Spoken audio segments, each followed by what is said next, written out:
da dai ba zan yi magana ba, amma kun sa dole sai na dawo ɗan uwa. Assalamu alaikum, kamar da kuka sani gimbiyar majalisa Rukayya Abdullahi Maida ce na sake dawowa. Tun bayan da na ja kunna na kuma yi gargaɗi na ce ahir, amma sai da kuka ban kunya. Tuni na fara karɓar ƙorafi a wurin mazajen wai da na ce a dinga uzuri, a dinga godiya, amma wasun ku ba su ji ba. Sai ga shi duk yanda aka sha fama lokacin sallar idi, wasu Allah ya hore musu raguna an yanka, an yi layya, an kasa nama kashi uku, an bayar sadaka, an yi kyauta, saboda daga ƙarshe an kyautata wa iyali. Amma wasun ku babu halin haka, sai suka shiga watanda. Wai na karɓi ƙorafin mazaje da yawa da suka shiga watanda aka kawo muku nama, haka kuka dinga wulaƙantawa, kuka dinga tagayyarar da shi a tsakar gida, babu gode bare na gode. Wani ma sai da ya ƙorafa min cewa har da mita da gori aka bi shi. Karanki ne ya kama? Ina laifi?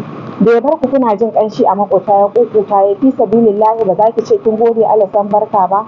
To ki sani, duk lokacin da mai gida ya kawo abu kika tattala, kika amfana, kika nuna farin cikin ki da godiya, yana jin daɗi a ransa. Kuma wannan shi zai bada dama gobe idan ya samu ya tuna da iyali ya kyautata muku.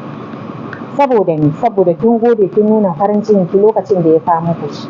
Ba ki san hanyar da ya biya samu ba. Kar na kuma ji, kar na kuma gani, kar na ƙara samun irin wannan ƙorafin. Dan Allah dan Annabi na roƙe ku ƴan uwana mata. Har kullum idan na gani sai na tofa. Zan kuma ci gaba da jan kunne ahir, kar na kuma ji, kar na kuma gani. Wannan dai ta wuce. Ina ƙara yi muku barka da sallah.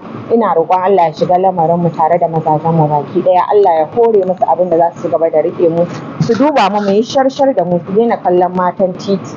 Saboda ke ma kina da abin da za ki nuna wa mijinki a cikin gida da hanyar burge shi ta kowane ɓangare.